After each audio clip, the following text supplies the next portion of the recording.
Olá, pronto para mais uma história perdida?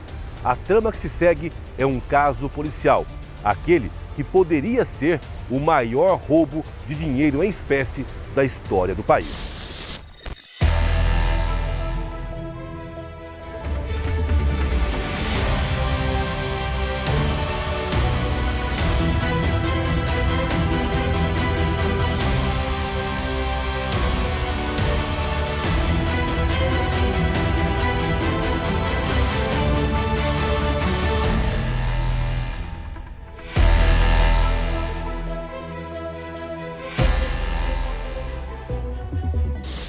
O ano era 2019, a cidade Campo Grande, Mato Grosso do Sul. Antes de falar do fato em si, vamos mencionar sobre o túnel construído pela organização criminosa, uma verdadeira obra de engenharia. Nesta arte vamos mostrar como era o local.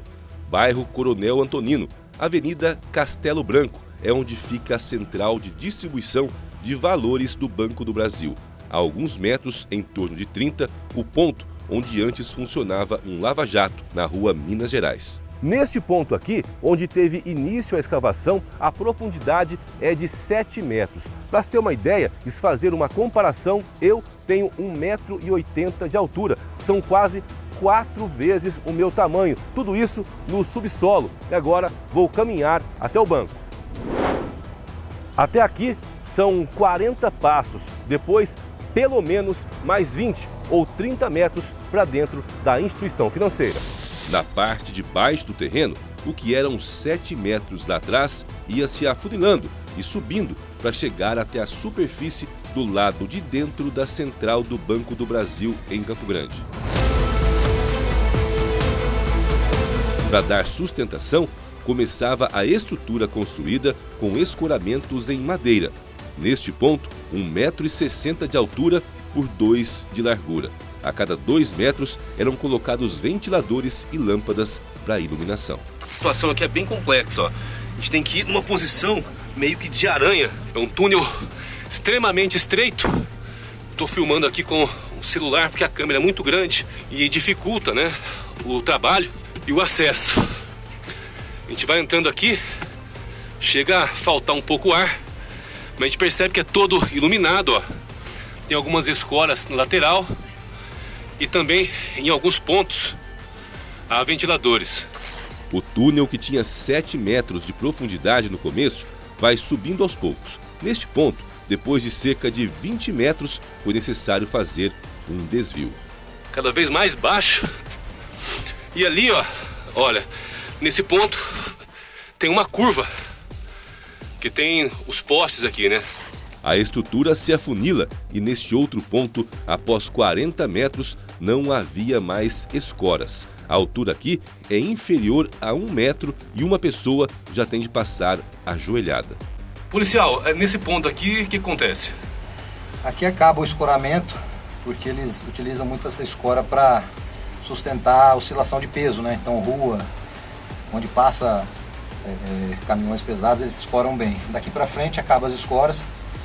Por quê? Porque não tem mais risco para eles, né, de queda. O imóvel está logo acima da gente e não tem essa oscilação de peso. Então eles já vão direto no, a gente chama de tatu, sem escoramento, sem nada. Depois dos 50 metros até os 63 metros, que foi a medida aproximada até o cofre, só se prossegue deitado, rastejando até onde fica a base do cofre. A estrutura do banco aqui, ó, pilar, ventilador aqui. Tem um ar-condicionado aqui, gente, ó. Porque aqui realmente é insuportável. Aqui algumas ferramentas. Eu entrei aqui, tô deitado. Aqui, ó, vocês percebem que há um buraco aqui, ó. Eles furaram e perceberam que aqui não era a caixa forte. Aqui eu tô indo praticamente deitado já. Tá bem apertado aqui. E aqui então, ó, que tem a chapa de aço aqui, ó. Eles acharam um cofre e, felizmente, graças ao trabalho dos policiais do Garras, eles não conseguiram abrir. Estima-se que lá dentro havia cerca de 300 milhões de reais. E esse então seria o maior furto a banco da história do país. Para retirar a terra, o grupo criminoso fazia como em Minas. Eles amarraram uma corda em um carrinho improvisado e arrastavam até o imóvel alugado. Foram 6 meses de escavações. Por pouco, eles não conseguiram pegar o dinheiro. Já estavam embaixo do cofre, inclusive, posteriormente, eu e a equipe ingressou no cofre depois da deflagração da operação. Inclusive, um dos furos que eles fizeram já saía no interior da caixa forte da instituição. No galpão do imóvel havia 100 metros cúbicos de terra ensacada. Os criminosos eram organizados, mantinham tudo limpo e trabalhavam em silêncio. Os veículos usados e o próprio local aparentavam uma empresa normal, com trabalhadores aparentemente normais. Aqui não havia descanso, nem tinham cadeiras, afinal, todo o tempo era importante. Eles chegaram a pintar as partes de baixo das paredes para apagar impressões digitais. O freezer era cheio de garrafas de água, sem rótulo para evitar rastreamento pelo código de barras. E mais, eles monitoravam todo o ambiente. Então eles eram bastante discretos, usavam uniformes, veículos plotados de suposta empresas, utilizaram-se valeiro de documentos falsos e também um outro detalhe que chamou a atenção foi equipamentos de contra-inteligência que a gente localizou no interior do galpão. Eles tinham equipamentos ali que inibiam a emissão de sinais eletromagnéticos, eles tinham uma escuta ambiental implantada no interior do galpão para monitorar uma eventual ação policial no local ali. E não para por aí, eles tinham equipamentos para bloqueio de imagens de câmeras para o momento da entrada no banco. A estrutura era tamanha que eles gastaram uma pequena fortuna para contratar profissionais que construíram o túnel e também para manter toda a dinâmica do grupo criminoso. A gente calcula algo em torno de 300 a 400 mil reais. Essa organização criminosa chamou a atenção que ela tinha integrantes dos mais variados estados da federação e algum deles já experimentado nessa prática de escavação do túnel. Um deles participou de uma tentativa de fuga, salvo engano, do presídio do Carandiru. E a metodologia empregada para a fuga lá foi justamente a escavação de um túnel. Um segundo indivíduo, oriundo do Nordeste brasileiro, já tinha sido preso por prática de fato similar. Foi contratado também um mestre de obras do estado de Cuiabá, que veio aqui também para auxiliar na confecção, na construção desse túnel ali. Mas por quê? Mesmo com tamanha organização, a quadrilha foi desmantelada pela polícia. Foi verbalizado intensamente para que eles largassem as armas, contudo, eles acabaram disparando em face das equipes ali para se livrar da ação, até porque é uma ação de bastante vulto, de grande repercussão, obviamente. E a equipe igualmente revidou aquela injusta agressão, vindo a balear esses elementos, os quais posteriormente evoluíram a óbito já no hospital aqui na Santa Casa de Campo Grande. 2 homens. 2 homens. Os dois com extensa ficha criminal. Voltamos com o programa Histórias Perdidas de hoje. Estamos caminhando aqui ao lado da central do Banco do Brasil, aqui de Mato Grosso do Sul. Neste local poderia ter ocorrido o maior roubo de dinheiro em espécie da história do país. O ano era 2019. Mas essa história começou ainda em 2016, com outro assalto a banco. Do Banco do Brasil também, só que no centro de Campo Grande. Na época, 2 homens armados entraram e levaram uma pequena fortuna. Na verdade, a gente tem uma série de eventos que antecederam a localização e essa investigação que culminou com o desbaratamento dessa quadrilha. No ano de 2016, nós tivemos um roubo a banco em desfavor ali do Banco do Brasil, uma agência da Afonso Pena, uma agência central ali da Afonso Pena. Na ocasião ali foi visualizado por meio de câmeras de segurança da própria agência que 2 indivíduos usando terno e credenciais da instituição financeira adentraram normalmente pela porta giratória ali, acessaram a tesouraria e na tesouraria deram voz de assalto, renderam o vigilante e o tesoureiro e ali efetuaram a subtração de uma expressiva quantia de dinheiro. E na ocasião também, que eu me recordo muito bem, que eles levaram uma arma do vigilante que foi rendido na ocasião lá. Esse fato foi objeto de investigação por anos aqui no Garras, contudo a gente não conseguiu chegar à autoria do delito, definir quem eram esses indivíduos ali que participaram desse roubo. Um caso sem solução à época.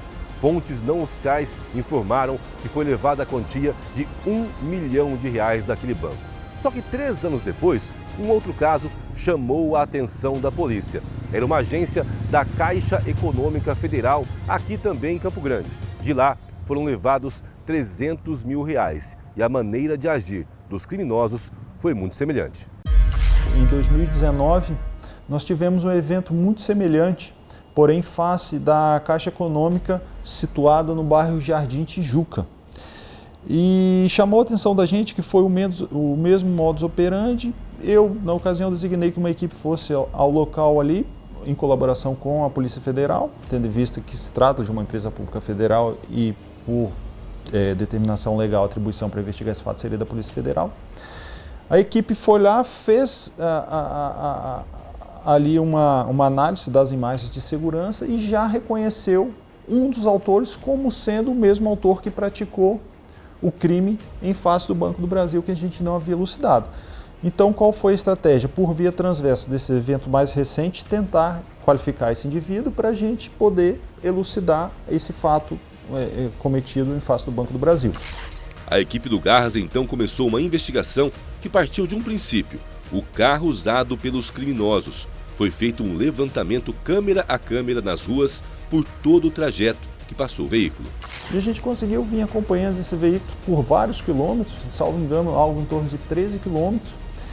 E em dado momento esse veículo não é mais avistado por câmeras de segurança, já aqui na região do bairro Itanhangá Park. A equipe de investigação então ali teve a ideia de fazer um lançamento de um drone, tratando-se de um bairro residencial ali, assim, na tentativa de se chegar ao imóvel que esse pessoal, que esses integrantes da quadrilha teriam se homiziado. De fato, foi lançado um drone no local e a gente acabou achando esse carro estacionado em uma garagem de um dos imóveis. E daí a gente continuou no monitoramento. Conseguimos identificar um indivíduo que se deslocou até o aeroporto. Foi então que veio uma informação da Polícia de São Paulo. Um grupo criminoso estaria arquitetando um grande assalto a banco aqui em Campo Grande. Então a gente insistiu numa vigilância e em dado momento dessa vigilância a gente observou um veículo utilitário com adesivo de uma empresa em uma das portas e esse fato nos chamou a atenção. A gente então optou por usar a mesma estratégia. Vamos acompanhar as câmeras de segurança desse veículo até o ponto de destino dele. E esse veículo nos remeteu até o bairro Monte Castelo. E em dado momento, igualmente, esse veículo ele desaparece das nossas imagens. Foi feito novamente um lançamento de um drone e a gente encontrou ele já nas proximidades já do núcleo de distribuição de valores do Banco do Brasil. Estacionado dentro do imóvel também, pelas imagens do drone ali já foi possível perceber alguns sacos de areia lançados ali dentro do galpão, mas já numa área que era possível visualizar pelo drone. Foi então que a gente presumiu que eles praticariam um roubo em face da distribuidora de valores do Banco do Brasil e que a modalidade, certamente, em razão dos vestígios que a gente conseguiu visualizar, seria por meio da escavação de um túnel. E aí surge uma pergunta: por que demorar tanto em uma investigação se já foram localizados indícios de crime? Essa investigação, na verdade, ela perdurou por mais ou menos uns 6 meses, salvo engano, de julho a dezembro. Por que a demora, doutor? A gente queria identificar o maior número de integrantes possível da organização criminosa, entender todo o modus operandi dela para a gente deflagrar uma ação cirúrgica, que de fato foi feito. De um lado, o grupo criminoso, altamente organizado, que acreditava que o plano estava indo de vento em popa. Do outro lado, policiais que faziam todo o monitoramento com uso de inteligência e tecnologia. Seria a hora de agir. No momento em que os integrantes da quadrilha deixaram esse galpão, por um lapso de tempo que a gente notou que eles tinham se afastado por algum motivo, a gente fez uma entrada velada no interior desse galpão. No bloco anterior, nós vimos que o túnel estava quase concluído. Policiais monitoravam o local. E um detalhe que os criminosos sequer imaginavam, sonhavam. Houve um momento, enquanto eles deixaram o imóvel, que investigadores do Garras conseguiram acessar e visualizaram como estava sendo construída toda a estrutura. A gente fez uma entrada velada nesse interior desse galpão. A gente, por meio de história e cobertura, conseguimos, no momento que os integrantes da quadrilha deixaram esse galpão, por um lapso de tempo que a gente notou que eles tinham se afastado por algum motivo, a gente fez uma entrada velada no interior desse galpão e conseguimos ali, de fato, constatamos o túnel, vimos que ele estava assim, já em adiantado estágio de finalização. Notamos também ali que foi empregada ali técnicas de engenharia por alguém que conhecia do tema, né? Eram 3 da madrugada, dia 22 de dezembro de 2019. Policiais do Garras estavam de prontidão. Afinal, o grupo criminoso estava prestes a concluir o assalto, que seria o maior de dinheiro em espécie da história do país. Um caminhão-baú entrou no imóvel, como poderia ser usado para levar o dinheiro. No momento em que saiu, foi a hora de agir. Foi um confronto inevitável, obviamente. O nosso papel aqui é preservação de vidas, né? Então, o que sucedeu? A gente estava realizando o monitoramento desse galpão e pretendia já deflagrar a operação naquele dia do confronto. Algumas equipes já tinham se posicionado nos arredores ali com veículos descaracterizados e aguardava a chegada das equipes descaracterizadas. Quando nós recebemos uma informação de inteligência dando conta de que o grupo estaria já se dispersando do interior do galpão. E esses integrantes estariam em um caminhão e uma caminhonete Toyota Hilux. Foi dada a ordem, então, para que as equipes que estavam no local realizassem a abordagem desses veículos.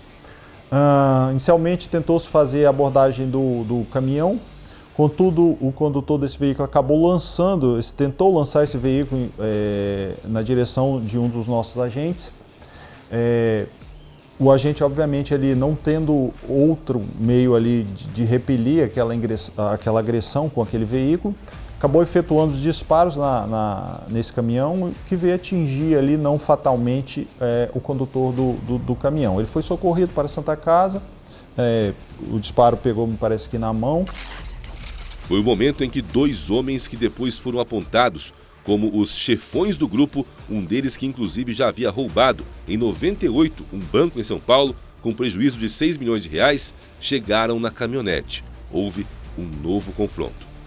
E na sequência ali já se apresentou um dos veículos Toyota Hilux, em que a equipe ali já conseguiu visualizar que 2 dos integrantes estavam de posse de armas. Foi verbalizado intensamente para que eles largassem as armas, contudo, eles acabaram disparando em face das equipes ali para se livrar da ação, até porque é uma ação de bastante vulto, de grande repercussão, obviamente.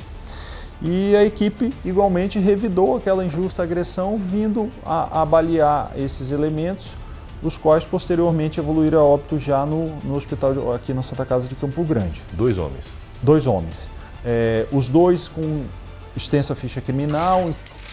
Depois que houve os 2 mortos em confronto e um terceiro envolvido baleado, os policiais do Garras conseguiram desmantelar a maior parte do grupo criminoso. Uma mulher foi apontada como a contadora do grupo, que inclusive teria juntado dinheiro para cometer o crime dos outros 2 assaltos realizados justamente em Campo Grande, em anos anteriores.